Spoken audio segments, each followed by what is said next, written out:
Salut à tous, c'est Archimède de Archimède TV. On va essayer de trouver cette fois, utiliser la probabilité conditionnelle encore. Un autre exemple.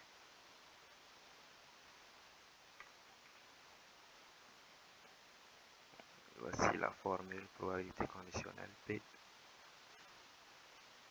A sachant B égale à P de A intersection B sur P de B. Ici, on veut savoir quelle est la probabilité que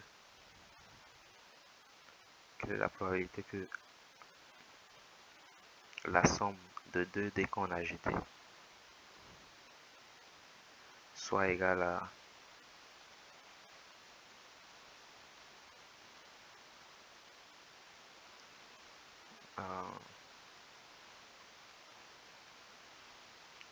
8 étant donné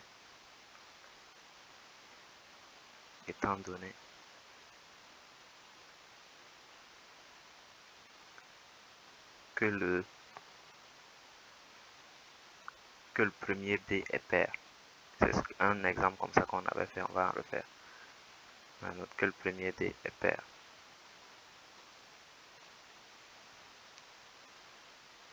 On ne sait pas si c'est 4, hein, on veut juste que le premier dé soit pair. Puis c'est le premier dé, on veut qu'il soit pair. On commence par calculer le premier d'abord, la première partie. Ici c'est la deuxième partie. On calcule le premier. P de A et B. Dans combien de cas la somme est égale à 8? Donc on a 2 et 6. 6. Ensuite 3, 5, 4, 4, 5, 3 et finalement 6, 2.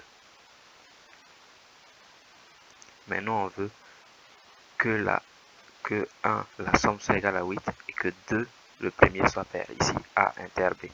On veut que les deux conditions soient respectées. Que 1, la somme soit égale à 8 et que 2, le premier dé soit pair. Ici, le premier dé est pair, ça donne 8, c'est bon. On prend lui. Il y a un cas.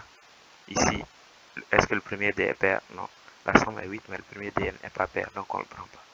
Ici, le premier dé est pair, on le prend. Là aussi, le premier dé est pair, on le prend. Ici, ça fait 8, mais le premier dé n'est pas pair, donc on ne le prend pas.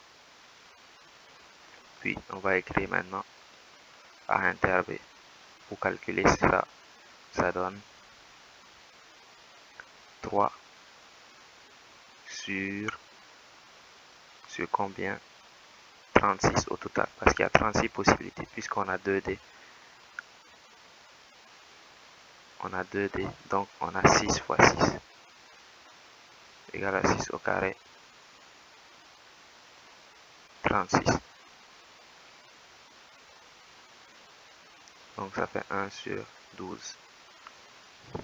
Maintenant, on a fait le A. On va faire le B. Et le 2 plutôt. 2 comme ça.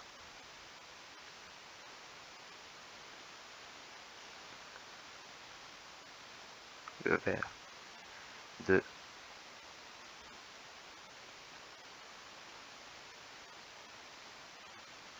Ouais. On veut la probabilité de B. Probabilité que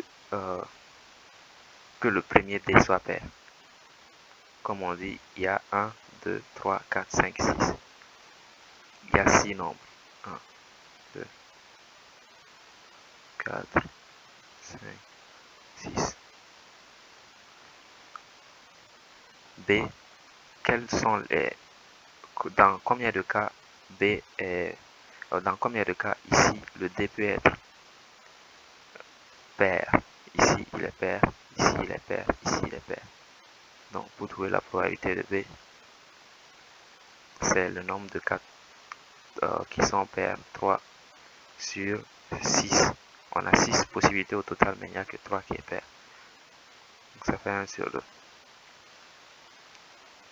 Donc pour trouver la réponse, il suffit de mettre ces deux-là dans l'équation 1 sur 12 sur 1 sur 2. Et on va l'écrire ici.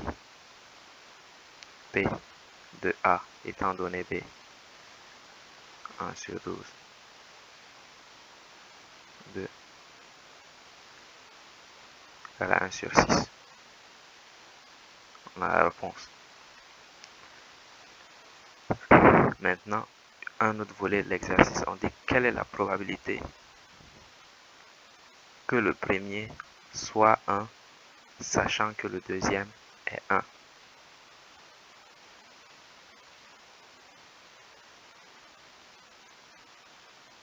Ou quelle est la probabilité que le premier soit... quelle est la probabilité que le premier soit égal à 1, que le premier D soit égal à 1, sachant que le deuxième est 1. Voici P.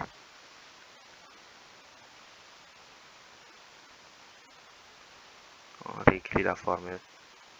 Hop, inter B sur P de B. On dit que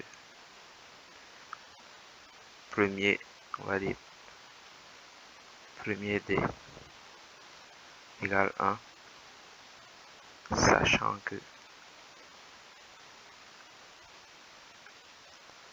deuxième égale 1 aussi. Donc on va faire la même chose.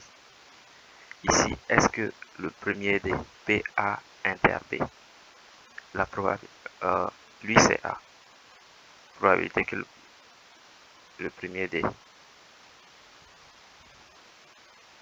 probabilité que le deuxième D soit 1, lui c'est B. Donc, quelle est la probabilité que le premier D et que le deuxième D soient 1 en même temps dans le tableau qu'on avait tracé? Donc, il y a une seule façon, 1 et 1. C'est le seul cas où lui il est 1 et que l'autre aussi est égal à 1 en même temps.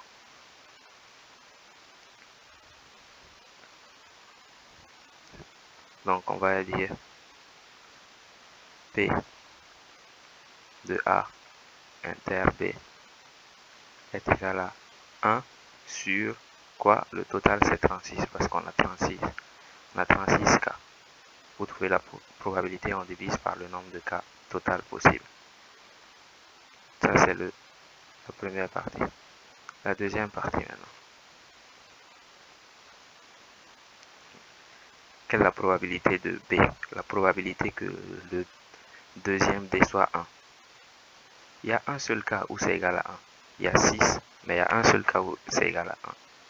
Donc, probabilité de B, quand on lance un dé, quelle est la probabilité que ce soit égal à 1? Ben, il y a un seul cas où c'est égal à 1 et divisé par tous les 6 autres cas possibles. Maintenant, le total, PA sur PB, P de A, tant donné B, c'est comme on a dit, le premier 1 sur 36 sur 1 sur 6.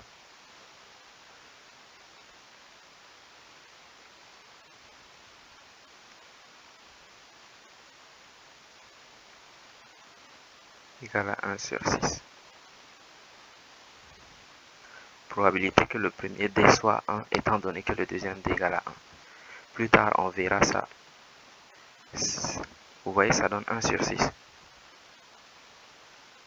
Lorsqu'on va voir le principe d'indépendance, on va voir que quand deux événements sont indépendants, en fait, on n'a même pas à considérer la probabilité du deuxième. Si je dis quelle est la probabilité qu'il pleuve, étant donné que je lance 2 dés, tu vas dire, ben, c'est juste la probabilité qu'il pleuve. Que je lance 2 dés ou pas, ça ne change rien. Ici, c'est la même chose. Quelle est la probabilité que le premier dé va tomber sur 1? Sachant que le deuxième dé est tombé sur 1, ça ne change rien. Que le deuxième dé soit tombé sur 1 n'influencera pas que ce sur quoi le premier dé va tomber. Donc on peut le négliger et dire ben, la probabilité que le premier dé tombe sur 1, c'est quoi? il y a un seul cas où il tombe sur 1, et le nombre de cas total, c'est 6. Donc ça donne 1 sur 6. On aurait pu raccourcir le topo. Mais on est venu jusqu'ici pour montrer que même avec cette façon de faire, on trouve quand même la réponse. C'est tout pour aujourd'hui. C'était Archimède et Archimède TV. Ciao.